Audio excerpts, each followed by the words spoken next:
जय हिंद बच्चों। आज हम पढ़ते हैं कक्षा 9 के प्रथम पाठ के संपूर्ण अभ्यास कार्य। पहला, एक पदेन उत्तरम लिखत। इसका क्वेश्चन नंबर 1, क गीतायाः गाता कः, अर्थात गीता को गाने वाले कौन हैं। उत्तर है कृष्णः, भगवान श्री कृष्ण। क्वेश्चन नंबर 2, सीमांत रक्षकः कीदृशः अस्ति। सीमा पर रक्षा करने वाले किस प्रकार से रक्षा करते हैं। उत्तर है साभितः, सावधान होकर। किस प्रकार से? सावधान होकर। क्वेश्चन नंबर 3, वेदोपनिषद जनयत्री का, अर्थात वेदों और उपनिषदों की जननी कौन है। उत्तर है भारत माता। क्वेश्चन नंबर 4, घ निष्कारण विद्वेष करह कुत्र याति। बगैर कारण के जो भारत माता से, भारतवासियों से बैर करता है वह कहाँ चला जाता है। काल मुखम, वह काल के मुख में चला जाता है। अंतिम क्वेश्चन, मातो हो कष्टकरम दुर्दैवम कह शमयतो, अर्थात हमारी भारत माता के कष्टों को और उनकी मुसीबतों को कह साम्यतु, कौन मिटाएगा बच्चों। वो मिटाएंगे विधाता, अर्थात हमारे भगवान। क्वेश्चन नंबर 2, एक वाक्येन उत्तरम लिखत। एक वाक्य में उत्तर देना है। मातुर यशसाम गाता का, मातुर अने माता के, यशसाम यश को, ख्याति को, गाता का कौन गा रहा है। उत्तर है मातर यशसाम गाता चतुर्दिगंत वह पवनस्ते अस्ति, अर्थात चारों दिशाओं में जो हवा बह रही है, चल रही है, वह हमारी माता के यश को फैला रही है। क्वेश्चन नंबर दूसरे का दूसरा, भारत माता कई वंदिता। उत्तर देने से पहले बच्चों में आपको ये ध्यान दिलाना चाहूँगा, इस पर लिखा हुआ है कई, प्रश्न का हिस्सा है कई, अर्थात का पर मात्रा लगी है 2 और विसर्ग लगा हुआ है। तो इसका उत्तर भी हमें ऐसे ही देना है। कैसे? हर्ष भोज शिवराजयी भारत माता वंदिता, अर्थात हर्ष भोज और शिवाजी छत्रपति महाराज के द्वारा, ऐसे वीरों के द्वारा भारत माता की वंदना की गई। भारत माता कई अभिनंदिता, ये प्रश्न नंबर 3। भारत माता कई अभिनंदिता, तो भारत माता किसके द्वारा प्रसन्न की गई। अब दूसरे प्रश्न के जैसा इसमें कई लिखा है, लेकिन इसमें आइए अपन नहीं लगाएंगे। क्यों नहीं लगाएंगे? क्योंकि मैं आपको उत्तर बताने के बाद बताऊं। मौर्य शुंग गुप्ता भी भारत माता अभिनंदिता। मौर्य शुंग और गुप्त इत्यादि राजाओं के द्वारा भारत माता को प्रसन्न किया गया था। अब इसमें गुप्ता भी लिख दिया है, तो गुप्ता भी ही शब्द ही कई का पर्याय है, पूर्णता को दर्शाता है, पूरा करता है। क्वेश्चन नंबर नेक्स्ट लास्ट, अहिंसा व्रति किमर्थम बाण संधानम करोति। अहिंसा का पालन करने वाले, अहिंसा का व्रत लेने वाले क्यों बाण का संधान करते हैं, क्यों धनुष बाण उठाते हैं, क्यों अपने शस्त्र उठाते हैं। तो इसका मतलब ये होता है कि अहिंसा व्रति केवलम निज रक्षार्थम बाण संधानम करोति। अहिंसा का पालन करने वाले हम भारतीय सभी केवल अपनी रक्षा के लिए बाण धनुष पर चढ़ाते हैं, शस्त्र उठाते हैं, किसी को मारने के लिए नहीं, केवल अपनी रक्षा करने के लिए। प्रश्न नंबर 3, रिक्त स्थानानि पूर्यत। रिक्त स्थानों को भरना है, खाली स्थानों को भरना है, फिल इन द ब्लैंक्स करना है। पहला है येन न रिक्त स्थान को अपी तक्षकः, तो इसमें भराएगा बच्चों दंसति। ये न इनको नहीं, दंसति डस सकते हैं, खा सकते हैं, मार सकते हैं।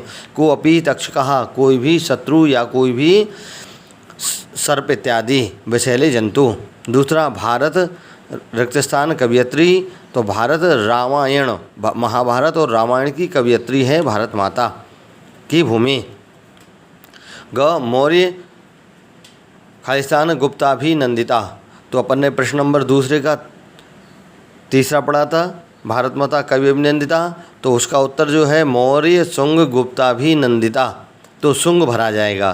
क्वेश्चन इसी का चौथा, कच्छ और खालिस्तान वासनी, इसमें काम रूपांत, कच्छ काम रूपांत वासनी। अंतिम और पांचवा, निष्कारण विद्वेष कर स्तवः खालिस्तान प्रतियाता कालमुखम, क्या भराएगा? कालमुखम। निष्कारण विद्वेष कर स्तवः कालमुखम प्रतियाता। क्वेश्चन नंबर 4, इसमें संधि विच्छेद कर और संधि का नाम भी लिखना है। पहला शब्द है त्वयि उदितः, इसकी संधि विच्छेद हो जाएगी त्वयि धन उदितः। या जो अक्षर है उसको या की मात्रा को अलग कर देंगे और या को अलग कर देंगे, तो ऊ की मात्रा अलग हो गई, या और ऊ होने से ये जो है क्या बन गई? स्वर संधि बन गई। दूसरा है सूरह सूरस्ते, तो आदसा है, आदसा को हटा करके विसर्ग बना देंगे, स के स्थान पर आदि स के स्थान पर विसर्ग बना देंगे, तो ये विसर्ग संधि बन जाएगी सूरह धन ते। अगला गणो अयम, बच्चों इसकी दो संधियाँ हो जाती हैं और चौथे की भी दो संधियाँ हो जाती हैं। पहले मैं विसर्ग संधि बताता हूँ। जो अवर्ग लगा हुआ है ड जैसा या अंग्रेजी के 5 अक्षर जैसा एस जैसा लग रहा है, उसको हटा करके उसी स्थान पर यदि विसर्ग लगा करके अयम पूरा कर दिया जाए, ये अवर्ग कहलाता है। इसको अयम करके और उसके आगे धन विसर्ग लगा दिया जाए धन के पहले, तो ये विसर्ग संधि बन जाती है गणः धन अयम, ऐसे। और यदि इसी को हमको पूर्व रूप संधि बनाना हो तो गणो ज्यों का त्यों धन या प्लस इस अवर्ग को एस को आ बना देते हैं, तो ये पूर्व रूप स्वर संधि भी बन जाती है। जो आपको उचित लगे वैसा कर लें, दोनों ही संधियां बिल्कुल सही हैं। ऐसे ही घावाले में कोअपि लिखा हुआ है शब्द, अगर हमको विसर्ग संधि बनाना है तो कह धन अपि अवर्ग को आ बना देंगे, एस को आ बना देंगे और विसर्ग संधि बन जाएगी। और यदि आपको पूर्व संधि बनाना हो तो को धन अपि ऐसा बना देते हैं, तो को धन अपि पूर्व रूप स्वर संधि हो जाती है, कह धन अपि विसर्ग संधि हो जाती है। अगला विद्वेष कर स्तवः, जैसा हमने दूसरे नंबर पर आदेश आ को विसर्ग बना करके विसर्ग संधि बनाई थी, ऐसे ही इसमें भी आदेश आ को विसर्ग बना करके विसर्ग संधि बना देंगे। विद्वेष कर करह हो जाएगा, स के स्थान पर विसर्ग जाएंगे और तबह विद्वेष कर तबह, तो विसर्ग संधि बन जाएगी। क्वेश्चन नंबर 5, यथा योग्यम योज्यत, सही जोड़ी बनाना है। पहला शब्द लिखा हुआ है साम्यतु, इसकी जोड़ी बनेगी विधाता से। साम्यतु मिटाएं, कौन? विधाता, हमारे भारत माता के कष्टों को। रक्षकः, रक्षक जो है कैसे रहते हैं? शाविता, सावधान रहते हैं। बाण संधाता, बाण का संधान कौन करता है? अहिंसा वृत्ति, अहिंसा का पालन करने वाले, अपनी रक्षा के लिए। कविता कालिदास, कवि कौन है? कालिदास है। हमारे रसमग्न जो है वो कवि कालिदास हैं। और अंतिम चतुर्दिगंत वह, जी सब आप जानते होंगे। पवनः, आखिरी बचा हुआ इसलिए पवनः। अब आ जाते हैं काय में प्रश्न नंबर 6 में। प्रश्न नंबर 6 में क्या लिखा हुआ है? शुद्ध वाक्यानाम समक्षम आम, अशुद्ध वाक्यानाम समक्षम ना इति लिखत। ठीक, तो 2 उदाहरण दिए हुए हैं, पहला आम, दूसरा न। अपन पहला चलते हैं। गोपाला गीतायाः गाता, क्या कृष्ण जो गोपाल हैं वह गीता के गाने वाले हैं। आम सत्यम। ख मौर्य भारत माता मौर्य शुंग गुप्तई वंदिता, क्या भारत माता मौर्य शुंग और गुप्त के द्वारा इन भारत माता की वंदना की गई है? नहीं, इनके द्वारा अभिनंदित की गई है, प्रसन्न की गई है। वंदना किसके द्वारा की गई है?